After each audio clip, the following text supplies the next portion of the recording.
ستار وصفتنا لليوم رح يكون تمور بالماجو. رح نحضر منه كراميل. الكراميل هذا طبعا صحي 100% لانه معمول من التمر، ورح نستخدمه بالحلويات. يلا معي على المطبخ لحتى نبلش. نجيب كمية من التمر وننقعها مي سخنة. طبعا تمور بالماجو زي ما انتم عارفين هي كتير طرية، مش بحاجة للنقع، لكن عشان نسهل الامور على الخلاط اكتر واكتر.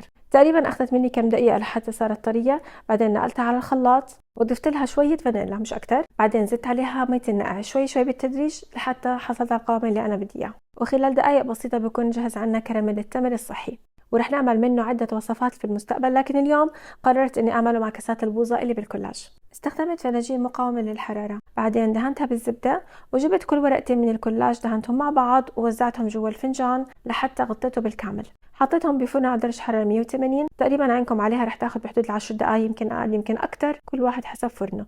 وهلا بنيجي لطريقه التقديم. جبت الكاسات الكولاج، حطيت فيها طبقه من الكراميل، زدت لها سكوب من البوظه، وضليتني اكرر العمليه لحتى تعبت على الاخر، ونهيتها طبعا اخيرا الكراميل. زينتها بالكريمه المخفوقه والمكسرات. طعم بشهي، شكل رائع، واحلى ما فيه كراميل التمر. صحه وعافيه، وبشوفكم وصفه جديده.